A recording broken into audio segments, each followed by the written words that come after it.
et bienvenue à ceux qui sont déjà là donc, dans le live by Reduca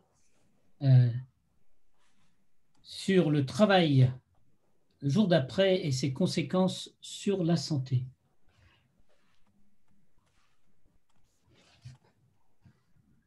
Eh bien, écoutez, on va laisser arriver progressivement les autres personnes qui se sont inscrites et qui ne sont encore pas là. Nous sommes trois intervenants. Alain Coffino, qui est président d'honneur de l'ITMD, l'Institut du Travail et du Management Durable, qui travaille sur la controverse du travail, qui vous en dira probablement deux mots, et qui a réalisé une enquête sur le travail le jour d'après, une enquête qualitative sur le travail le jour d'après, dont il va vous donner les conséquences principales qui peuvent être utiles pour mieux comprendre la façon dont les kinésithérapeutes, les ostéopathes, les kiné-ostéopathes prennent en compte ces éléments dans le cadre de leur thérapie. Le docteur Jean-Claude Besson, qui est le médecin coordinateur du groupe Arkema, nous apportera également son éclairage en tant que médecin du travail, mais aussi à travers d'autres aspects dont il a pu recueillir des informations qui nous sont apparues fort intéressantes.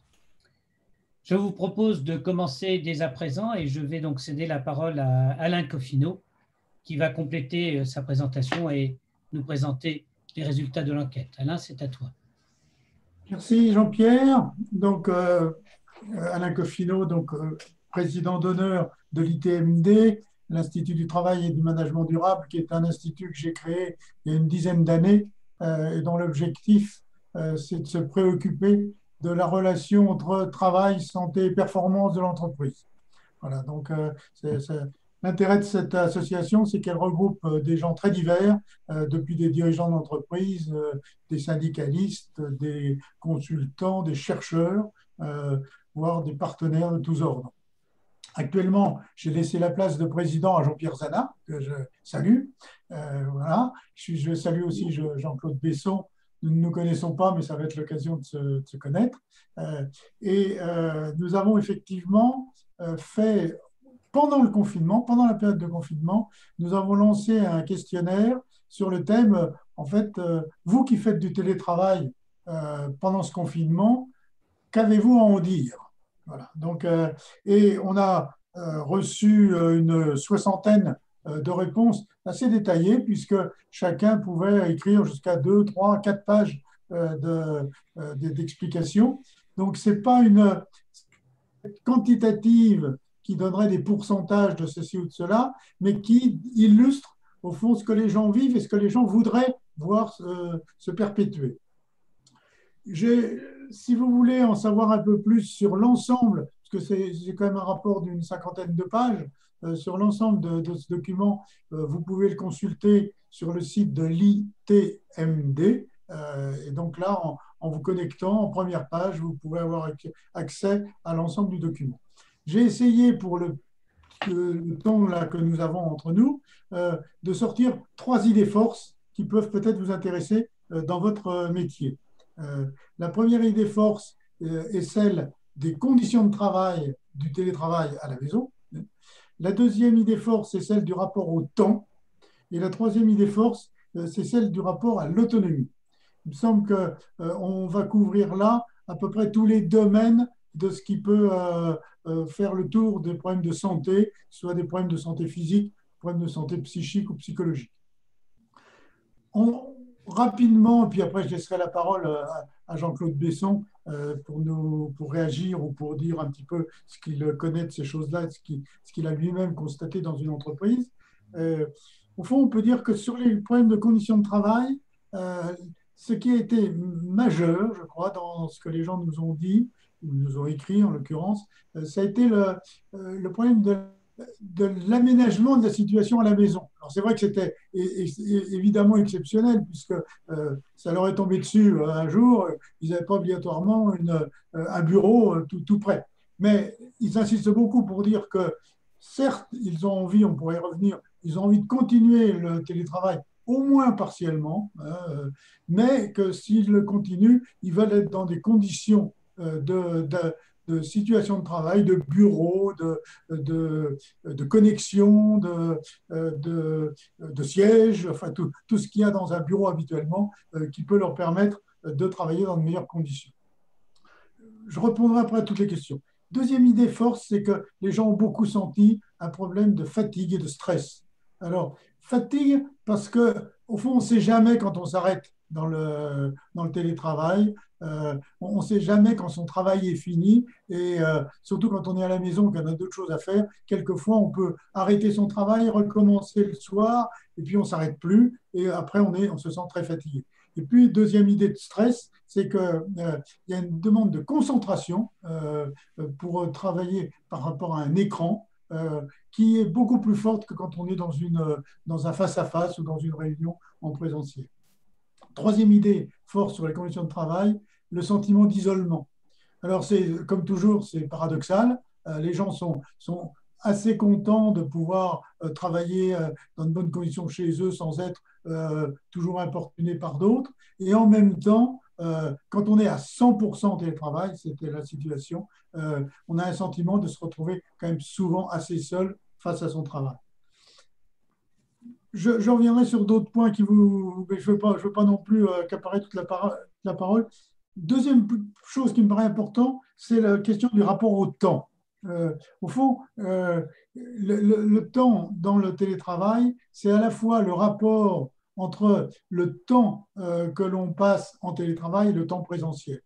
Pour aller vite, on peut dire que peu de gens souhaitent faire du télétravail à 100% et beaucoup souhaitent que ce soit une alternance de 2, 3 jours de télétravail en fonction, bien évidemment, des entreprises et de leur situation de travail. Dans le rapport au temps, évidemment, il y a le rapport au professionnel et au personnel. Quand est-ce que commence l'un, quand est-ce que commence l'autre, quand est-ce que s'arrête l'un, quand est-ce que s'arrête l'autre. Et ça, c'est d'autant plus important dans cette situation de confinement qu'en plus, beaucoup de gens avaient des enfants à la maison et que c'était problématique, ce qui peut être organisé un petit peu autrement dans d'autres situations. Le troisième rapport au temps, c'est de se dire au fond que dans la partie présentielle qui va continuer, est-ce qu'il ne faut pas se reposer des problèmes d'aménagement du temps, ne serait-ce que pour partir plus tôt, repartir plus tard, enfin, essayer d'avoir une relation entre le temps de travail et le temps de transport qui puisse profiter de ce moment-là pour aménager cette chose-là. Aujourd'hui, avec le couvre-feu, c'est encore une autre question. Troisième point que je soulève, c'est le rapport à l'autonomie dans le travail. Alors là, c'est assez intéressant parce qu'on a eu à peu près toutes les réponses. De ceux qui ont dit c'est fantastique, maintenant je me sens beaucoup plus indépendant, beaucoup plus autonome, on me laisse de l'autonomie et donc je découvre une autre manière de faire mon travail, c'est fantastique. Et puis, à l'autre bout du spectre, il y a ceux qui ont vécu ça comme un flicage et qui ont eu le sentiment d'avoir sur leur dos des managers qui en font angoisser de la perte de contrôle des salariés, étaient en permanence sur leur dos. Bon, ils n'avaient pas encore mis en place ce que malheureusement existe aux États-Unis, qui sont des logiciels où on peut véritablement suivre quasiment à la seconde ce que fait chacun, mais là, c'était souvent un problème de management. Et donc, ce sujet de l'autonomie est intéressant parce qu'il y a une revendication de l'autonomie des gens, mais en même temps, chacun s'accorde à penser qu'on ne peut pas être seul, et donc il faut travailler dans des équipes, et que pour être dans une équipe, eh bien, l'autonomie demande aussi du contact par visioconférence dans certains cas, ou du contact en présentiel. Ce qui demande aussi, ce qui interroge beaucoup aussi le management, et là encore, il y a un mot qui apparaît en disant ça deviendra jouable et possible à partir du moment où le management changera sa manière de fonctionner et passera du contrôle à la confiance. Voilà. Pour ouvrir le champ, voilà les quelques points que je voulais signaler. Je suis prêt à répondre à plein d'autres questions. Alors effectivement, je ne vous ai pas prévenu au tout début de notre visioconférence. Vous pouvez, soit par l'onglet Converser, soit par l'onglet Q&R, nous poser vos questions par écrit et nous y répondrons évidemment bien volontiers les uns et les autres. Jean-Claude, Jean-Claude Besson, donc docteur Jean-Claude Besson, merci de nous en dire un peu plus sur ton parcours et puis surtout de nous faire la présentation que tu souhaitais partager avec nous. Oui, merci de me donner la parole et de m'avoir invité déjà. Bon, je fais une carrière de médecin du travail, presque exclusivement dans la chimie. Arkema, premier groupe chimique français, qui est peu connu parce qu'il ne vend qu'à des industriels, donc peu connu du grand public. Voilà, et donc je voulais parler, je vais essayer de... Bon, est-ce qu'on pourrait passer les quelques diapos que j'ai préparés, s'il vous plaît? Oui. Tu veux que je partage l'écran? Oui, parce que moi, j'ai une interdiction de partager. Ah bon, d'accord. Eh bien, hop, c'est parti. Et voilà. Voilà, merci.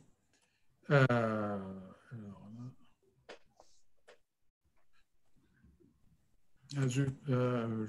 j'ai fait?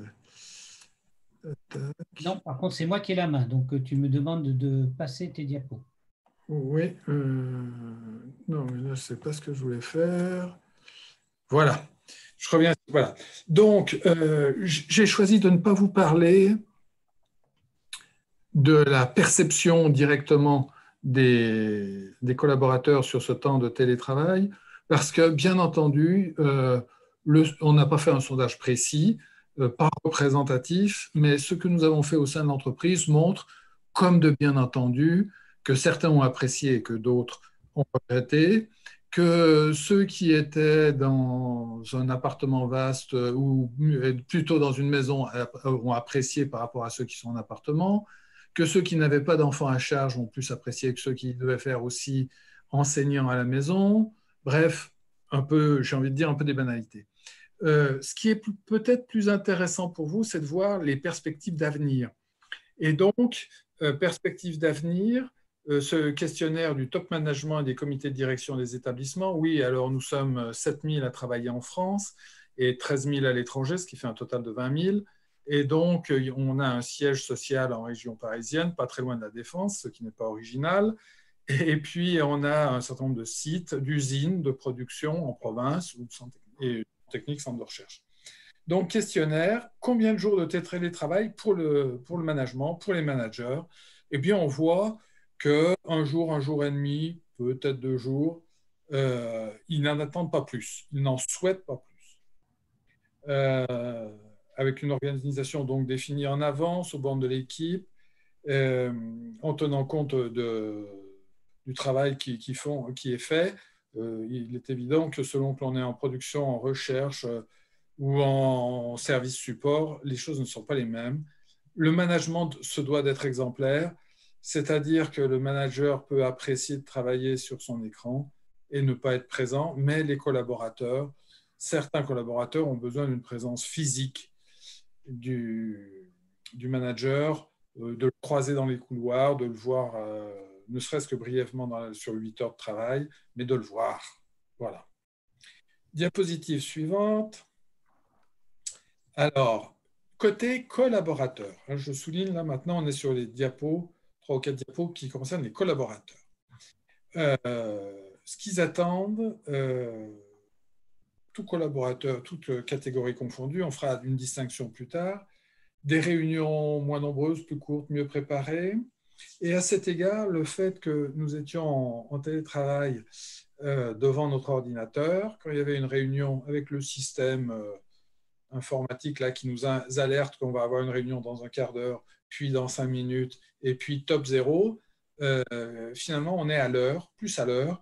Et personnellement, mon N+1 démarrait systématiquement la réunion à 1 minute après l'heure affichée. On a tous la même heure sur nos ordinateurs. Il n'y a pas de discussion entre les montres des uns et des autres. Il n'y a pas de délai de route, j'ai envie de dire, même si il s'agit au siège social de passer d'un étage à l'autre, etc. Donc, on arrivait à être beaucoup plus ponctuel qu'on n'a jamais été. Moins de sollicitations inutiles, impromptues, c'est tous ceux qui passent dans les couloirs, qui disent bonjour, qui disent « Ah bah tiens, je suis content de te voir pour une raison peut-être un peu futile et qui est une interruption. Et puis, ça donne... le traitement est rapide des problèmes quotidiens. Rapide parce que, bon, on pose le problème, il y a la réponse, et puis on en parle. Un souhait de plus de télétravail, plus de flexibilité sur les horaires, moins de présentéisme. C'est vrai que quand on n'a pas de contraintes de transport, et puis quand on est chez soi, on peut se prendre une pause d'un quart d'heure pour avoir une activité personnelle, et puis reprendre, etc. Ce n'est pas du tout comme lorsqu'on s'est déplacé et qu'on s'est trouvé au bureau ou à l'usine. Meilleure organisation donc, du temps de travail, une plus grande liberté d'action, avec moins de micro-reporting. Le reporting, c'est un sujet en soi. Je ne sais pas si à l'ITMD vous l'avez abordé, mais c'est un sujet actuel. Être objectivé sur la réalisation des objectifs, bon ça, d'accord. Circulation de l'information, davantage de réunions d'équipe, généralisation des outils de visioconférence, c'est à envisager pour que ça fonctionne mieux. Un renforcement de la communication directe, plus de prise de parole du management. On a tous reçu un mail du PDG, plusieurs mails du directeur général ressources humaines et communication. Il y avait une volonté de nous informer sur la manière dont l'entreprise avançait et se dirigeait. Après, il convient de ne pas perdre le lien social entre collègues. C'est pas facile. Développer les points réguliers et informels. Il y a eu des petits déjeuners par vidéo. Ça vaut ce que ça vaut. Bon, voilà. C'est bien, mais ça suffit pas. Néanmoins, il faut y penser. Rétrospectivement, je considère que j'aurais pu faire quelque chose de ce type-là avec les médecins et infirmiers du groupe. Je ne l'ai pas fait, je le regrette. Alors, il y a un certain nombre de choses qui ont disparu et que les collaborateurs ne veulent plus voir revenir. Je vous laisse voir ce tableau. Sachant que les milléniaux, pour ceux qui nous regardent et nous écoutent, ce sont les générations Y. Donc, ceux qui sont nés entre les années 80 et 2000, fin des années 90. Voilà. Donc, les commerciaux, bon, ils sont les seuls à parler des notes de frais qui visiblement les encombrent. Même si on a un système informatique de notes de frais, c'est quand même pas passionnant de faire ce genre d'activité. D'autant plus qu'aujourd'hui, nous n'avons plus de secrétaire, ou pratiquement plus, mais enfin, qu'elles ne font plus les notes de frais, sauf pour les top managers. Bon, les meetings, voilà. Les voyages, finalement, ça prend du temps, ça doit être fait quand c'est nécessaire. Les transports quotidiens, c'est aussi pas un plaisir. Le reporting dans les usines, c'est un sujet pour nous, il faudra réfléchir. Reporting audit, quand quelqu'un en usine, quand un service, quand une usine est auditée, ça n'est pas une agression, mais il y a un petit peu quelque chose de ce niveau-là. Voilà. Bon, la cravate, je n'ai pas fini, Pardon, excuse-moi. La cravate, je pense que pour les hommes, ça a pris un coup sérieux. Les papiers, la rigidité des horaires est appréciée. Voilà. Voilà, maintenant on passe. Et donc, il y a un certain nombre de choses apparues qu'on aimerait ne pas voir disparaître. Alors, vous voyez là aussi les choses. Bon, on veut garder du télétravail, la flexibilité, l'autonomie, c'est variable selon les secteurs. Les réunions d'équipe, les réunions mutuelles, il y a quand même quelque chose qui fait que nous sommes français et qu'on aime bien se réunir. Historiquement, c'était autour d'une table, c'est pas obligé. Maintenant, ce n'est pas obligé, surtout qu'on veille tous sur sa ligne. Et voilà, donc c'est quelque chose qui doit subsister. La communication et la circulation de l'information, les collaborations transversales, les outils digitaux qui se sont singulièrement améliorés là, dans l'urgence, puisque notre réseau n'était pas prévu pour fonctionner autant qu'il a fonctionné, et notre direction informatique a déployé des trésors d'énergie pour arriver à nous mettre à niveau. Bon, bienveillance, empathie, solidarité. On a un peu serré les coudes, c'est clair. équilibre de vie, sommeil, famille, prise de décision rapide, réunion efficace. Les milléniaux qui sont des jeunes, qui sont à des postes de jeunes, de juniors, hein, ne sont peut-être moins confrontés que ceux de ma génération à ces réunions où ça dure, et puis ça avance pas bien. Les échanges de mails pour arriver à arracher une décision, c'est compliqué. Voilà probablement l'explication de la différence. Et puis donc, 4 grandes orientations pour la suite. Donc, lancer un chantier sur l'organisation du travail dans ses composantes flexibilité, temps et lieu de travail. Renforcer le programme Travailler malin. Alors ça, c'est un programme de notre direction informatique qui nous envoie des mails avec des vidéos et des choses qui nous permettent de mieux utiliser nos appareils informatiques parce que notre ordinateur portable, le téléphone portable qu'on nous fournit, ont des capacités que nous ignorons.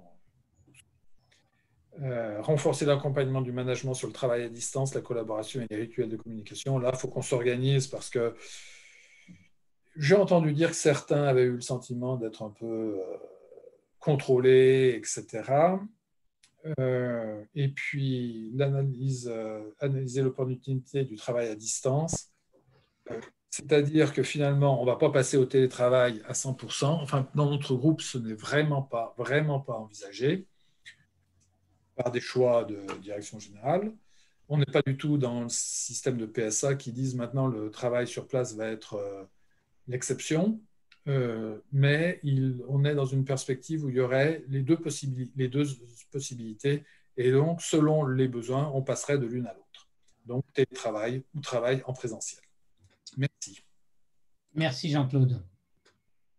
Alors, je dois avoir coupé normalement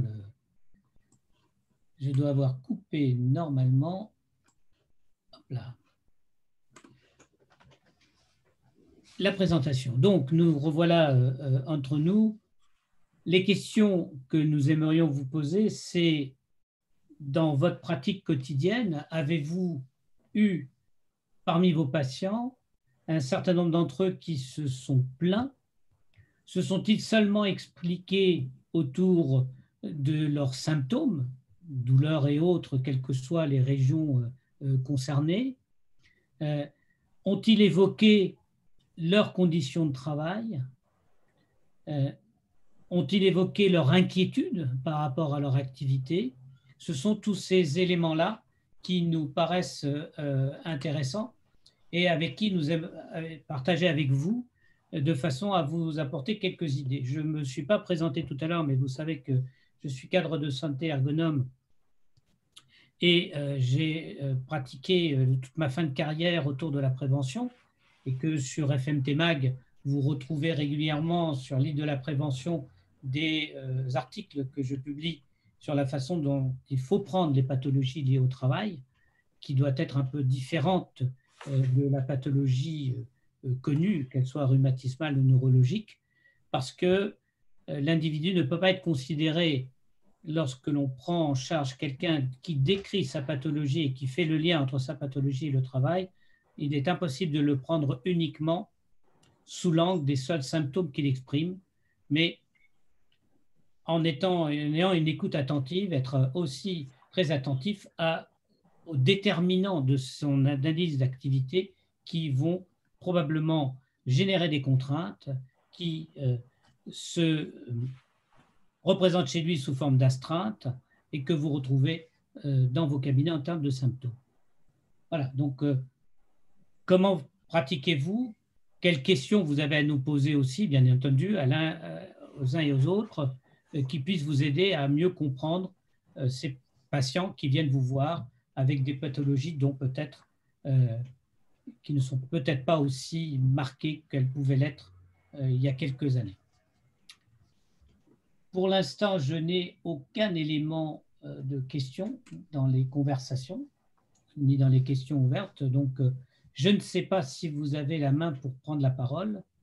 Si c'est le cas, n'hésitez pas à ouvrir vos micros et à nous poser en direct en question, mais je crains que le mode de fonctionnement...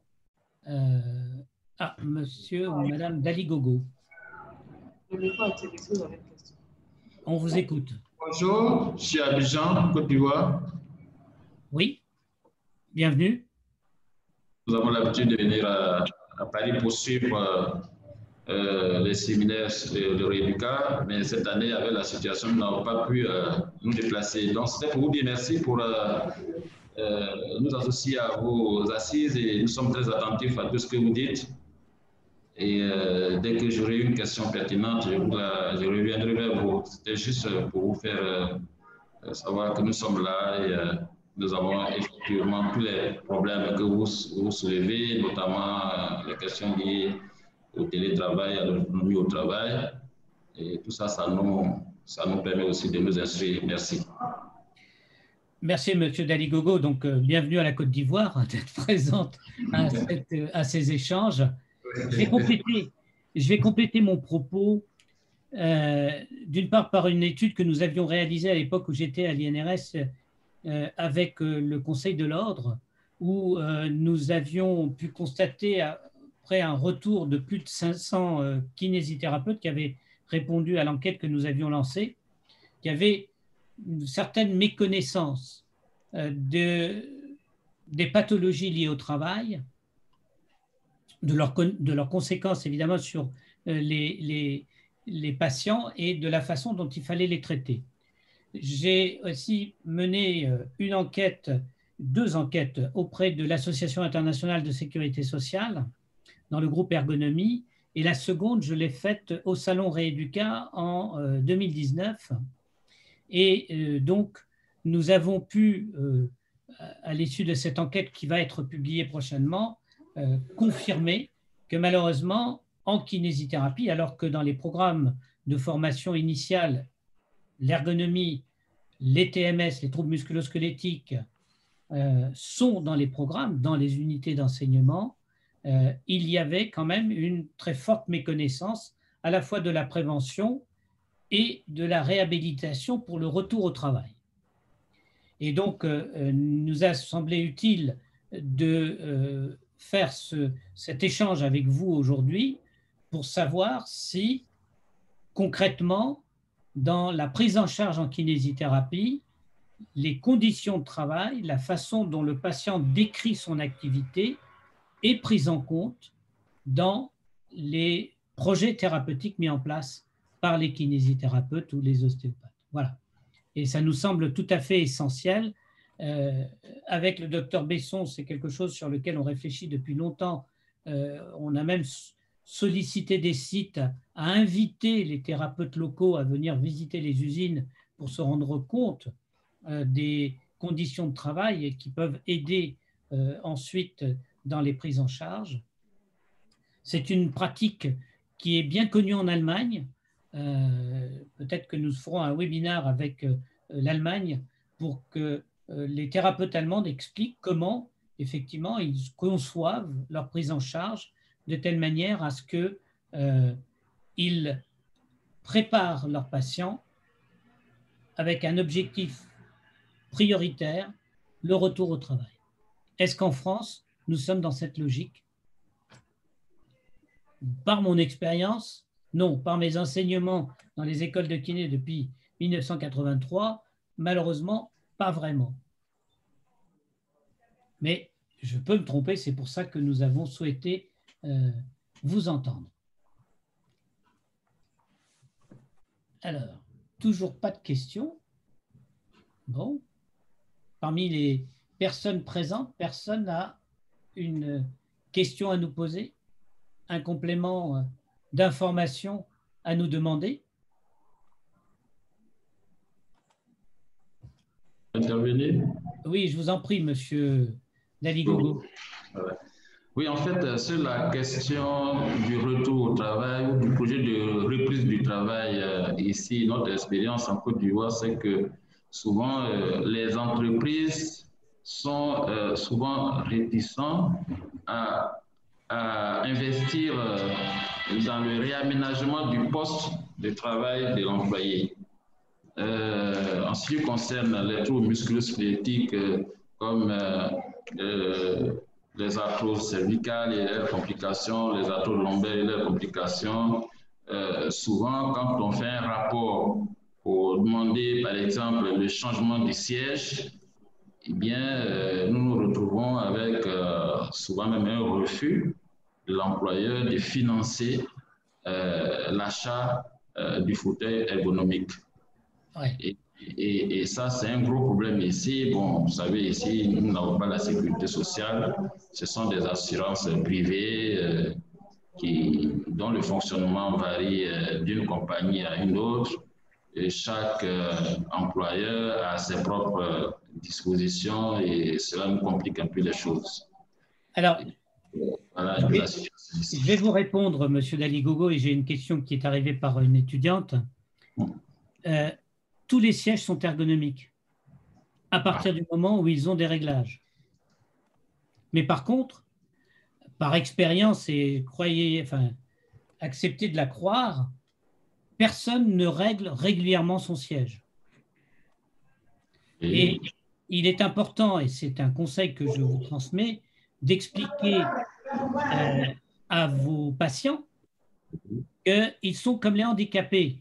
Quand on a un travail sédentaire, automatiquement, comme un handicapé, si nous ne changeons pas régulièrement de position, le risque pour le handicapé, c'est d'avoir des escarres.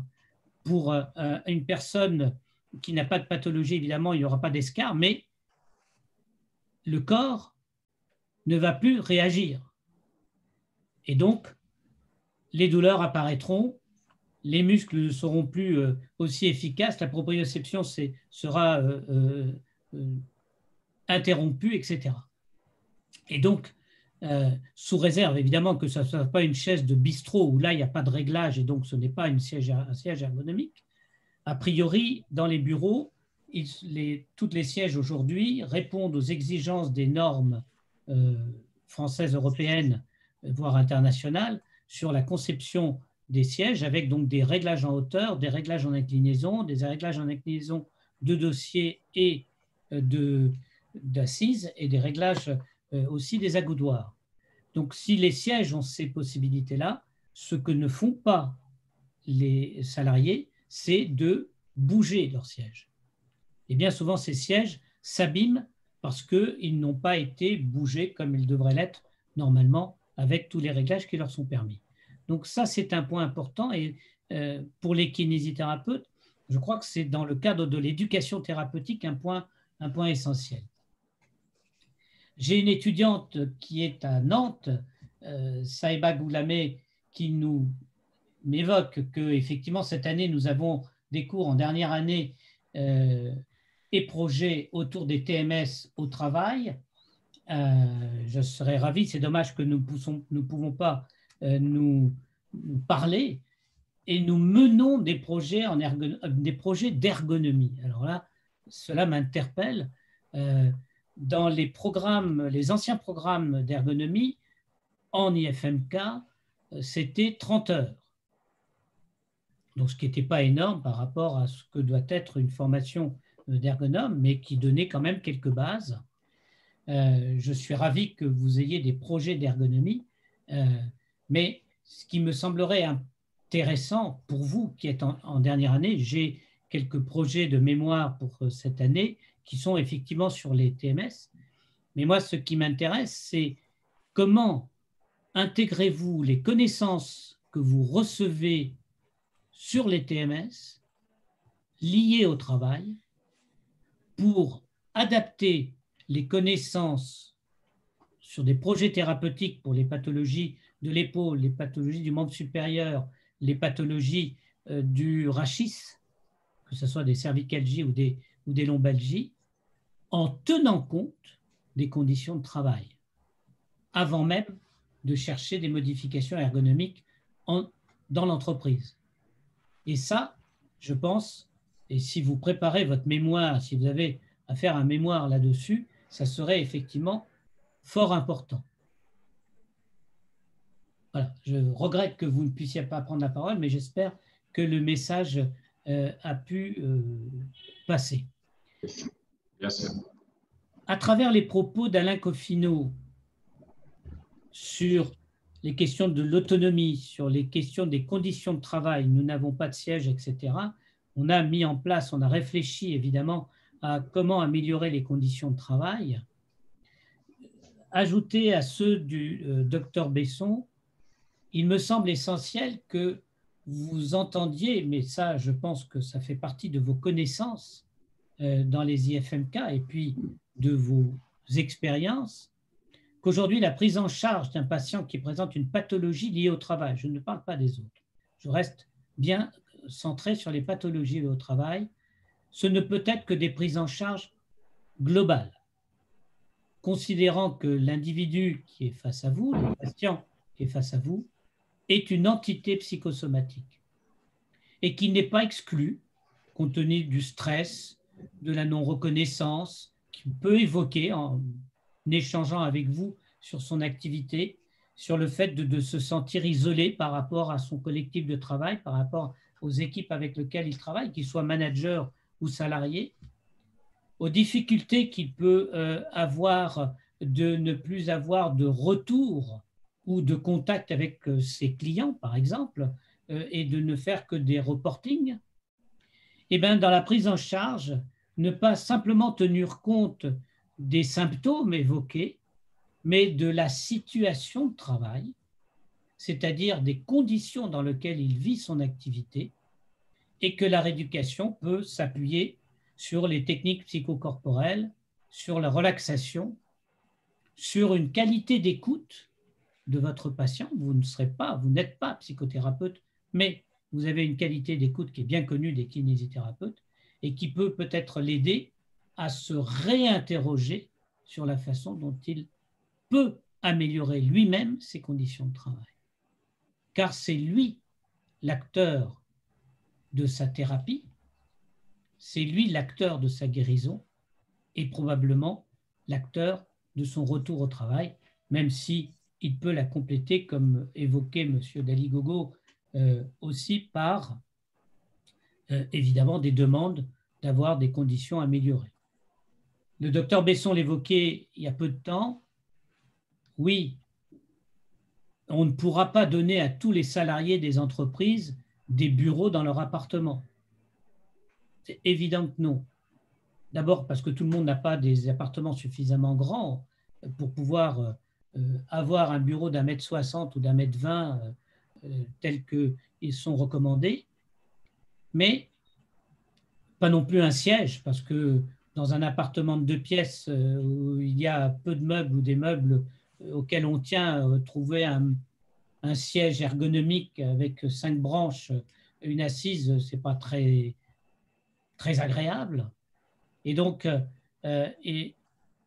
l'importance, c'est de donner des conseils, reprenez cette idée du handicap, qu'une activité sédentaire ne peut pas rester, enfin, un individu ne peut pas rester dans une activité sédentaire sans bouger, ce qu'il pouvait faire quand il était au siège social ou dans une usine, ce qu'il ne peut plus faire quand il est dans son appartement, parce qu'il n'ose pas bouger de là, parce qu'il a peur qu'au cas où il serait déconnecté, on vienne lui reprocher d'avoir déconnecté. Mais le changement de position, passer du fauteuil au canapé, du canapé à la siège de la cuisine, du siège de la cuisine au siège d'un bureau s'il en a un, voire au bureau de son enfant si le gamin a un petit bureau, eh bien, sont autant de positions tout au long de la journée qui vont lui permettre d'obliger son corps à réagir et à ne pas se sédentariser. Voilà des conseils simples que chacun peut entendre, faire ou ne pas faire, mais qui amènent le patient à se responsabiliser un peu plus sur ses conditions de travail. Je regrette d'avoir pas plus de questions. Alain et Jean-Claude, je vais vous recéder la parole. Peut-être avez-vous des compléments d'informations à nous donner. Alain ? Oui, moi, ce qui me frappe là, en écoutant le docteur Besson, en t'écoutant et en voyant un peu les questions qu'on t'a posées, c'est qu'au fond, le télétravail nous oblige à repenser fondamentalement les conditions de travail. Moi-même, je me suis pas présenté, moi je suis ingénieur de formation, j'ai aussi un diplôme d'ergonomie et j'ai fait beaucoup de conseils en ressources humaines. Voilà donc mon parcours. Et je m'aperçois qu'on a pendant très longtemps pu travailler sur les conditions de travail dans des entreprises industrielles ou des entreprises de services où il y avait des grands nombres de gens qui travaillaient ensemble. Voilà. Et donc, on pouvait réfléchir à leur travail à partir d'un problème, à partir, par exemple, d'une standardisation de bureau ergonomique, à partir d'une organisation, d'un aménagement d'espace qui permettait aux gens de travailler ensemble le mieux possible. Et là, d'un seul coup, on se retrouve dans une situation où la personne se retrouve seule face à elle-même et dans des situations, comme Jean-Pierre Zanal disait, où vous pouvez avoir une grande maison ou une petite maison, vous pouvez avoir de la place ou pas de place. Et donc, on est obligé de repenser fondamentalement les conditions de travail, tant physiques, avec l'aménagement du bureau, du siège, la qualité de l'informatique, mais de toute la dimension. Comment, au fond, la relation par le télétravail, on n'est pas perdu, au fond, ce qui faisait la force du collectif dans. Je crois que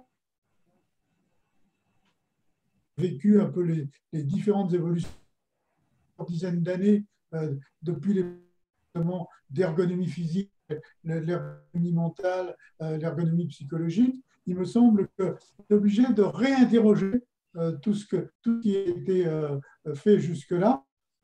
Évidemment, à 100% de télétravail, comme ça a été pendant le confinement, ça réinterroge totalement. Et en même temps, interrogation très disait le docteur Besson, au fond, chaque situation de travail mérite. C'est quoi le bon entre le télétravail et le travail présentiel. Donc, je crois que là, il y a une vraie. On t'entend moins bien. On t'entend moins bien, Alain, je suis désolé. Je dis il y a un champ immense de préoccupations à faire pour qu'on puisse réinterpréter tout ce qui a été travaillé sur le rapport santé ergonomie. On a besoin de revisiter tout ça. Il nous reste une minute. Oui, moins d'une minute. On voit qu'il y avait très peu de télétravail. Il y a eu un gros coup de télétravail pendant le confinement pour du télétravail sur la durée. Merci. Il nous reste quelques secondes. Est-ce que tu as un petit mot de conclusion, Jean-Claude ? Un petit mot pour dire que les trois critères qui ont été relevés quant à la perception du télétravail, c'est la situation familiale, le logement et les transports. Certains s'interrogent et certains ont fait du télétravail de leur résidence secondaire, pour ceux qui en disposent d'une, ou vraiment à distance parce que leur logement en Île-de-France était particulièrement exigu. Certains cadres vivent dans un studio à proximité du siège et leur famille est en province. Voilà. Alors, j'ai une question qui vient d'arriver et nous allons conclure, de Cédric Dijoux qui me demande, dans la situation actuelle, le MK n'a-t-il pas un rôle dans l'intervention à domicile pour du conseil en ergonomique? Oui, bien sûr, bien sûr. Il pourrait le faire. C'est à lui à l'organiser. Voilà, je voudrais d'abord remercier. Si je peux ajouter un petit mot. Allez, un petit mot. Très vite, puisqu'on a dépassé le temps, la prise en charge financière de certains aménagements est un sujet de discussion qui est posé sur la table par certaines organisations syndicales. Et donc, si un masseur-kinésithérapeute fait une prescription ou fait un écrit, ça pourrait être un élément à l'avenir pour favoriser ce genre de prise en charge. Je laisse ça comme une possibilité. Je voudrais remercier Laurence Gaborio, la directrice de Réduca, et Cécile Sanson pour la qualité de leur organisation, nous avoir permis de réaliser ce live by Réduca. Je vous dis à tous à bientôt Et pour d'autres questions, n'hésitez pas. Au revoir. Au revoir. Au revoir.